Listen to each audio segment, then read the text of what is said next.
खुदा तुझको न छोड़ेगा।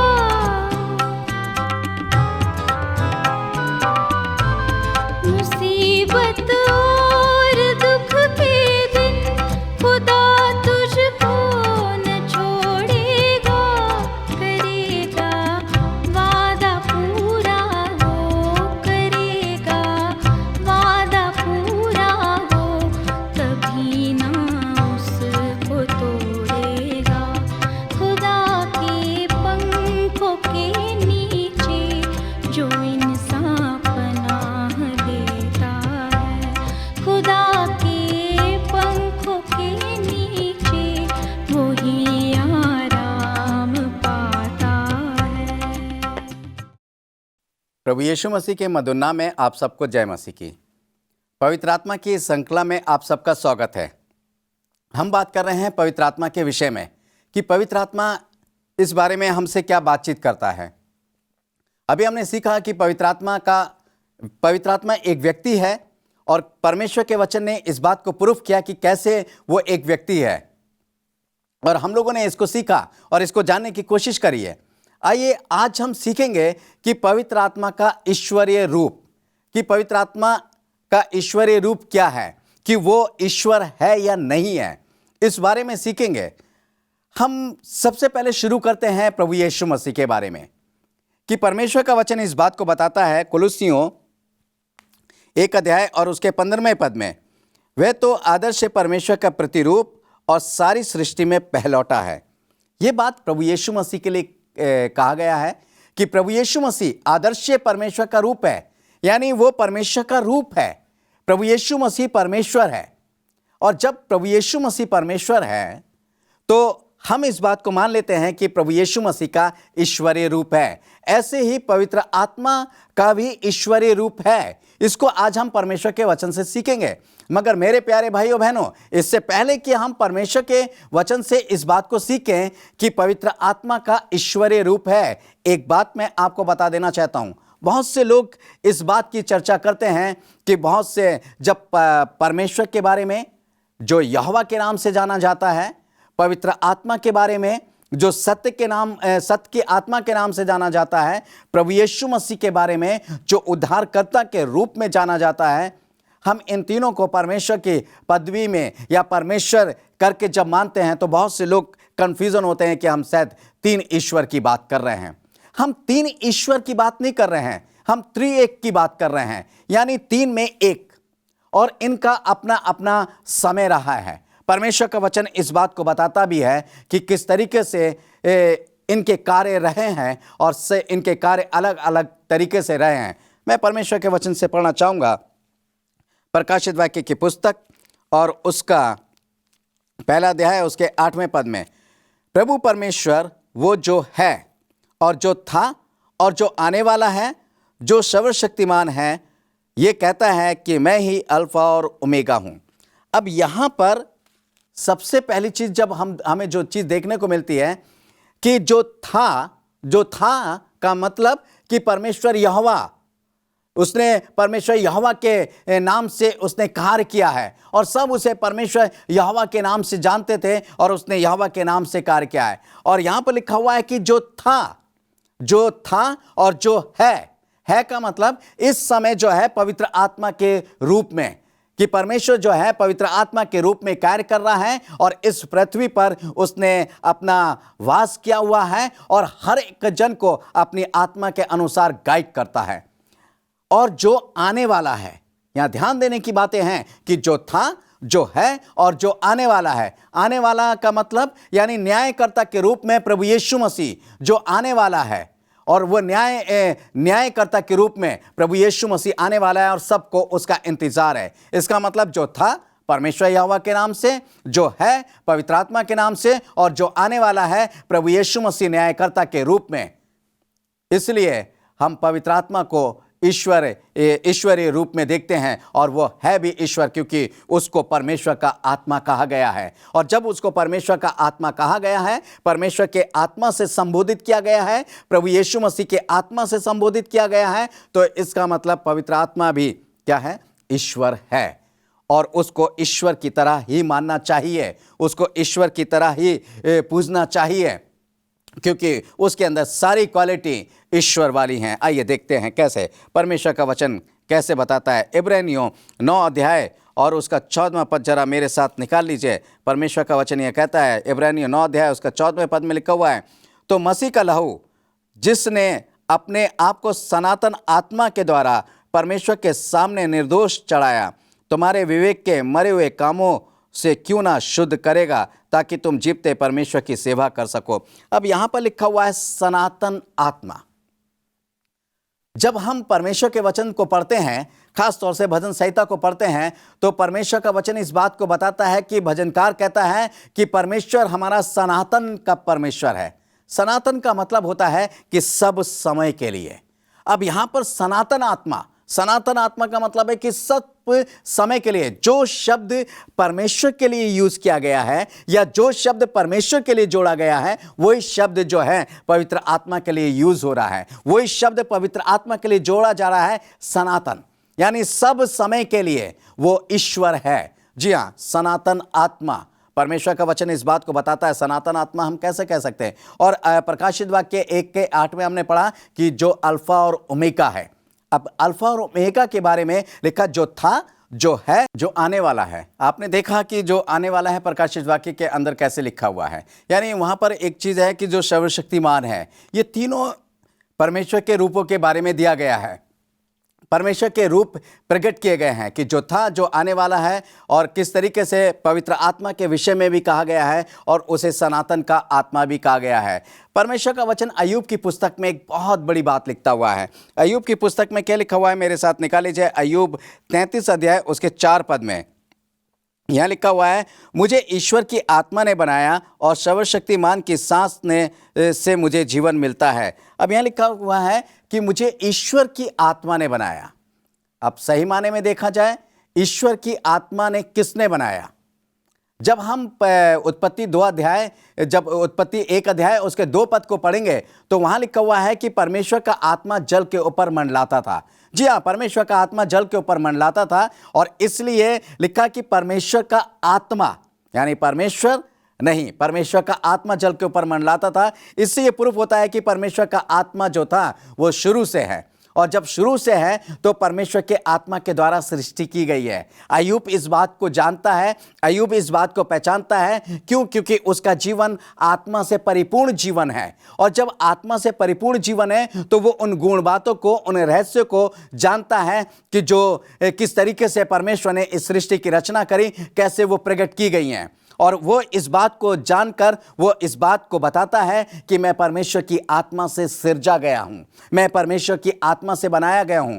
परमेश्वर ने हम सबको बनाया, हम जानते हैं इस बात को। इसका मतलब कि जब आत्मा ने बनाया है, आत्मा उत्पत्ति करता है, आत्मा सब कुछ कर रहा है, तो ईश्वर का जो रूप है वो पवित्र आत्मा है।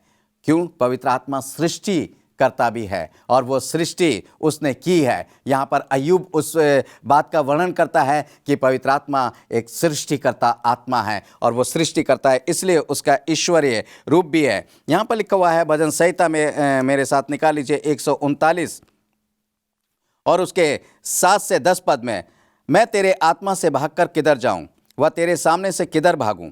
यदि मैं आकाश में चढ़ूं तो तू वहाँ है, यदि मैं अपना बिछौना अधोलोक में बिछाऊं तो तू वहाँ भी तू है। यदि मैं भोर की किरणों पर चढ़कर समुद्र के पार जा बसूं तो वहाँ भी तू अपने हाथ से मेरी अगुवाई करेगा और अपने दाहिने हाथ से मुझे जकड़े रहेगा। इसका 7वां पद मैं फिर से पढ़ना चाहूँगा। यहाँ लिखा है, मैं तेरी आत्मा से भागकर किधर जाऊँ, वह तेरे सामने से किधर भागूँ। अब यहाँ पर एक चीज़ है, भजनकार कहता है कि मैं तेरी आत्मा से भागकर, वाह, यानी या मैं तेरे से भागकर किधर जाऊँ।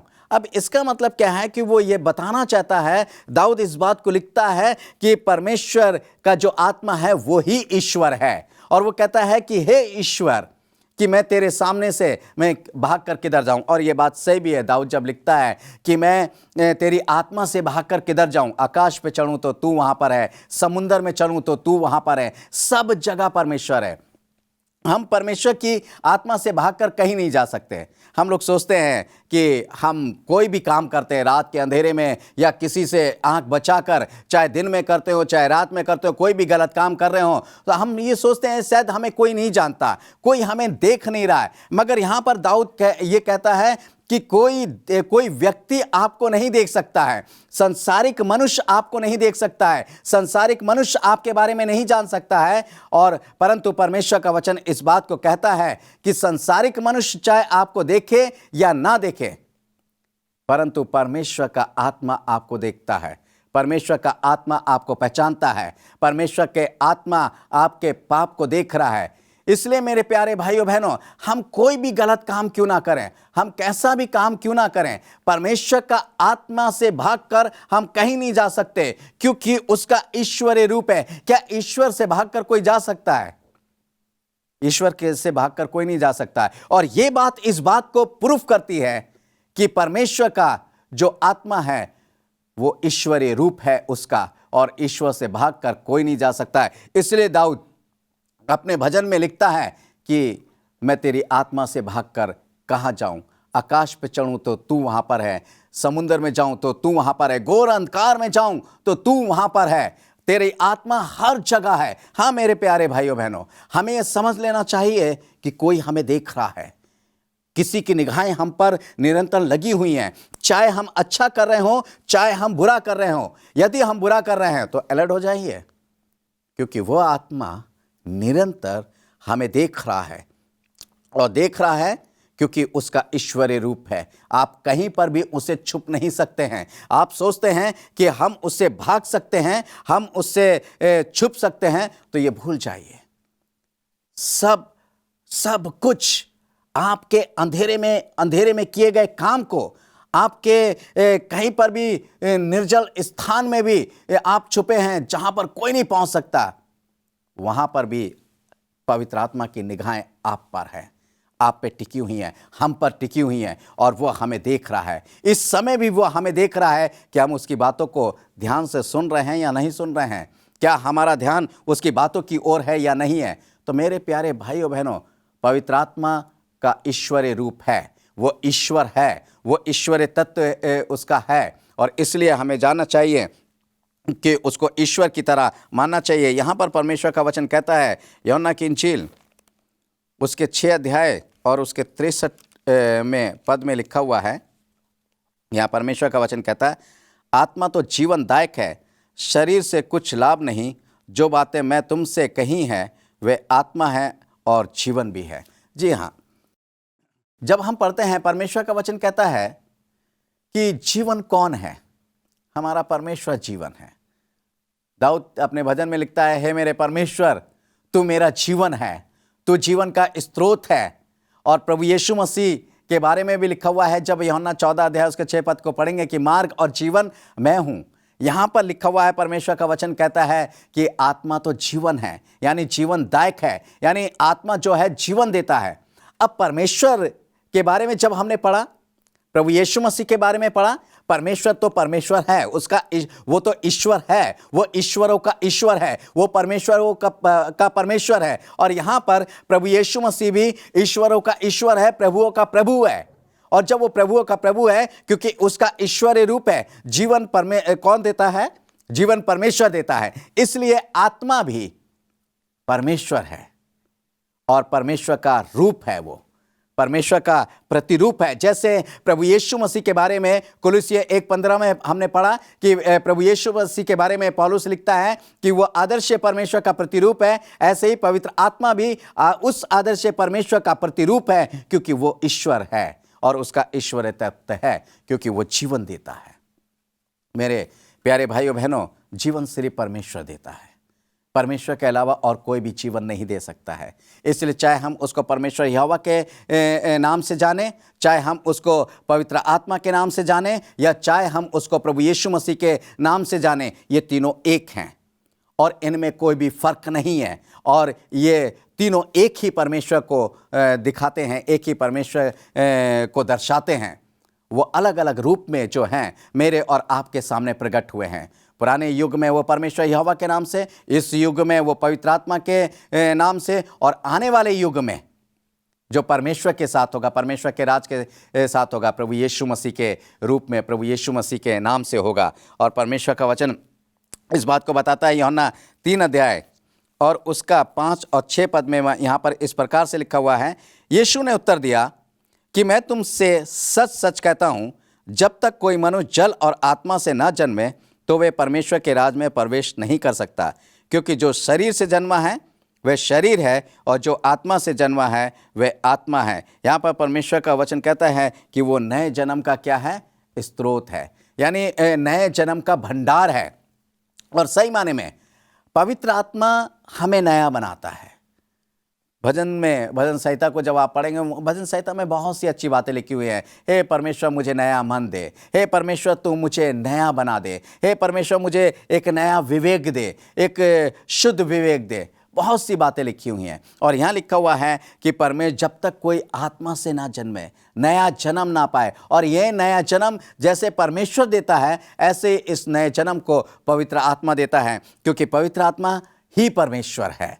आप ऐसे बोल सकते हैं कि पवित्र आत्मा ही परमेश्वर है, और इस युग में वो आत्मा के रूप में, एक सहायक के रूप में मेरे और आपके बीच में कार्यशील है और वो कार्य कर रहा है। इसलिए हमें पवित्र आत्मा में बने रहना चाहिए, ताकि हम नए जन्म पाए हुए लोग हों, कि उस ईश्वर से जो आत्मा के रूप में कार्य कर रहा है, उस ईश्वर से जो आत्मा के रूप में कार्य करता है, उससे हम नए जन्म को प्राप्त कर लें और नए जन्म की तरह कैसे एक जीवन को जिए। नए जन्म जानते हैं, आप जानते हैं, एक छोटा बच्चा जो हाल में ही पैदा हो कैसा होता है? उसकी त्वचा बड़ी नम्र होती है, बड़ा मुलायम होता है, बहुत क्यूट सा लगता है, देखने में बड़ा अच्छा लगता है, उसको सब लोग गोदी में लेना चाहते हैं। वो बहुत हल्का होता है, उसके मन के अंदर किसी भी प्रकार की आशंकाएं नहीं होती हैं, वो किसी भी प्रकार की दुविधाओं से ग्रस्त नहीं होता है, कोई भी सोच उसके दिल दिमाग में कोई भी सांसारिक सोच नहीं होता है,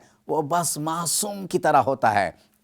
ऐसे ही हमें बनना है, हमें एक नया जन्म पाना है, एक नए जन्म पाए हुए बच्चे के समान कोमल होना है, नम्र होना है और दीन बनना है अपने आप को। हमारे अंदर संसारिक कोई भी सोच विचार नहीं होने चाहिए, कोई भी ऐसी बात नहीं होनी चाहिए, सिर्फ परमेश्वर की बात होनी चाहिए। बिल्कुल क्यूट और मासूम बन जाए हम अपने आप को। परमेश्वर का वचन इस बात को बताता है। मुझे याद है कि जब नामान कोढ़ी के बारे में आप पढ़ेंगे, परमेश्वर जब परमेश्वर के दास एलिशा के पास गया तो एलिशा ने उससे कहा कि जा तू यरदन नदी में 7 बार डुबकी लगा ले। उसको ये बात बड़ी अजीब सी लगी, परंतु जब उसके लोगों ने उसे समझाया तो उसने यरदन नदी में जाकर 7 बार डुबकी लगाई, और वहाँ पर लिखा हुआ है कि उसका शरीर जो है एक बालक के समान, एक बच्चे के समान हो गया, यानी एक बालक के समान कोमल और मासूम हो गया। मेरे प्यारे भाइयों बहनों, वो तो कोढ़ से ग्रस्त था, वो तो एक कोढ़ी था, वो तो यरदन नदी में गया और वो वहाँ पर जाकर उसने अब जैसा एलिशा ने, जैसा प्रभु के दास ने कहा वैसे ही किया और वो कोमल सा उसका शरीर हो गया।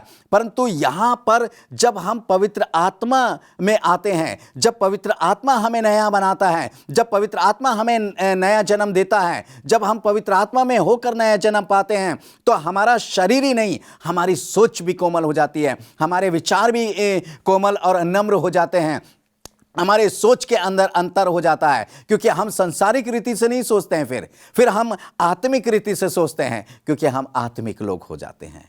हम शरीर से पैदा नहीं हुए हैं, क्योंकि फिर हम आत्मा से पैदा होते हैं, और उस आत्मा से जो ईश्वर का आत्मा कहलाता है, जो ईश्वर है उससे पैदा हैं। और सही माने में हम सब ईश्वर से ही पैदा हैं, क्योंकि परमेश्वर ने हमें बनाया है और परमेश्वर ने हमें रचा है। और इसलिए परमेश्वर के आत्मा जिसने हमें रचा और बनाया है, हम जब उससे जन्म लेते हैं तो हमारे जन्म के साथ साथ हमारी आत्मा, प्राण, देह, हमारे विचार, हमारी हर चीज़ बदल जानी चाहिए। क्या हम पवित्र आत्मा पाए हुए लोग नहीं हैं? क्या पवित्र आत्मा ने हमें नया जन्म नहीं दिया है? यदि मुझे और आपको पवित्र आत्मा ने नया जन्म दिया है तो मेरे प्यारे भाइयों बहनों, आइए इस नए जन्म को अपने जीवन में बरकरार बनाए रखें, और इसका प्रमाण यही है कि हम एक बच्चे के समान हो जाएं। आइए देखें परमेश्वर का वचन और उसके ईश्वरीय रूप के बारे में क्या कहता है। 2 पतरस और उसका 1 अध्याय और उसके 21 पद में यहाँ पर इस प्रकार से लिखा हुआ है, दूसरा पत्रस और उसका पहला अध्याय और उसके 21 पद में यहाँ पर परमेश्वर का वचन कहता है, क्योंकि कोई भी भविष्यवाणी मनुष्य की इच्छा से कभी नहीं हुई, पर भक्त जन पवित्र आत्मा के द्वारा उभारे जाकर परमेश्वर की ओर से बोलते थे। ठीक है, अब यहाँ पर परमेश्वर का वचन कहता है कि कोई भी भविष्यवाणी मनुष्य की ओर से नहीं हुई है, बल्कि किसकी ओर से? पवित्र आत्मा के उभारे जाने से वो भविष्यवाणी करते हैं, वो बोलते हैं पवित्र आत्मा के द्वारा। और यहाँ पर लिखा हुआ है, यहाँ पर सपोर्ट किया है कि परमेश्वर की ओर से बोलते हैं। पवित्र आत्मा उन्हें उभारता है बोलने के लिए, उन्हें उत्साहित करता है बोलने के लिए, और परमेश्वर उनके मन में डालता है, वो बोलता है। यानी इसका मतलब क्या है कि जब हम पवित्र आत्मा से परिपूर्ण जीवन जीते हैं तो पवित्र आत्मा हमें बताता है कि परमेश्वर की मंशा क्या है, परमेश्वर हमसे क्या बुलवाना चाहता है, परमेश्वर हमसे क्या कहलवाना चाहता है या क्या भविष्यवाणी करना चाहता है। तो मेरे प्यारे भाइयों बहनों, आइए परमेश्वर की उस बात को हम माने और ख़ास तौर से पवित्र आत्मा से परिपूर्ण होकर परमेश्वर के उस ईश्वरीय रूप को अपने जीवन में बरकरार बनाए रखें, जो हमें एक अलग इंसान बनाता है, हमारी सोच को अलग करता है, हमें समाज से अलग करता है, इस संसार के बैनर पे हमें बिल्कुल अलग दिखाई देता है। हम जानते हैं कि जब हम संसार में बिल्कुल अलग दिखाई देंगे तो सब लोग देखेंगे कि ये कैसा व्यक्ति है, या ये कैसा भाई है, या ये कैसी बहन है। मेरे प्यारे भाइयों बहनों, पवित्र आत्मा हमें बिल्कुल अलग बनाता है, इस संसार से बिल्कुल अलग बनाता है, हमारी छवि अलग बनती है, हमारे सोच, हमारे विचार अलग बनते हैं। बहुत से परमेश्वर के लोग हुए हैं, जब हम बात करते हैं परमेश्वर के लोगों की बात करते हैं तो वो बिल्कुल अलग दिखाई दिए हैं, उनके सोच, उनके विचार अलग दिखाई दिए हैं। जब प्रभु यीशु मसीह इस दुनिया में आया तो इस दुनिया में आया वो मनुष्य बनकर, तो उसके सोच, उसके विचार बिल्कुल अलग थे। क्यों? क्योंकि वो मनुष्य रूप में तो था, परंतु उसने परमेश्वर को अपने जीवन में, उस ईश्वर को अपने जीवन में बनाए रखा, और उसने वैसे ही अपने आप को दर्शाया और वैसे ही अपने आप को दिखाया। मेरे प्यारे भाइयों बहनों, ऐसे ही हमें भी दिखाना है और हमें भी इस बात को करना है। परमेश्वर का वचन यह कहता है, यूहन्ना की इंजील उसका 16 अध्याय और उसके 8 से 11 पद में लिखा हुआ है।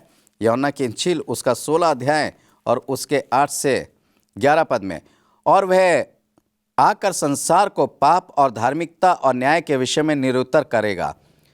पाप के विषय में इसलिए कि वे मुझ पर विश्वास नहीं करते, और धार्मिकता के विषय में इसलिए कि मैं पिता के पास से जाता हूँ और तुम मुझे फिर ना देखोगे। न्याय के विषय में इसलिए कि संसार का सरदार दोषी ठहराया गया है। जी हाँ मेरे प्यारे भाइयों बहनों, पवित्र आत्मा न्याय के विषय में निरुत्तर करेगा, पवित्र आत्मा न्याय करेगा। और न्याय कौन करता है?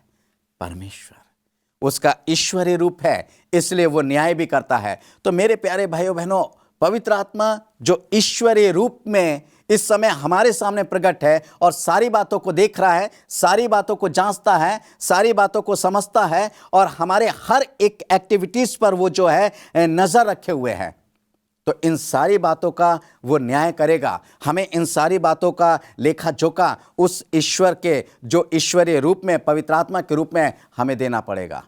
मेरे प्यारे भाइयों बहनों, क्या हम पवित्र आत्मा को आज भी शोकित करते रहें? क्या हम पवित्र आत्मा को दुखी करते रहें? क्या उसके ईश्वरीय तत्व को नकारते रहें? क्या उसके ईश्वरीय तत्व को हम छोड़ दें?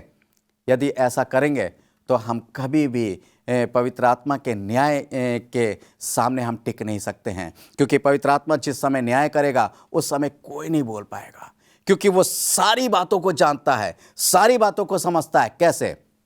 हम किसी भी मनुष्य के बीच में हैं तो उन मनुष्यों के बीच में हम उनकी सारी बातों को जानते हैं, क्योंकि हम उनके बीच में, ऐसी पवित्र आत्मा हमारे बीच में है, हम उनकी सारी बातों को जानते हैं। तो मेरे प्यारे भाइयों बहनों, आइए पवित्र आत्मा जो ईश्वरीय रूप है उसको अपने जीवन में सौंपें और अपने उसके जीवन, उसके ईश्वर, उस पवित्र आत्मा के साथ बने रहें। आइए प्रार्थना करेंगे।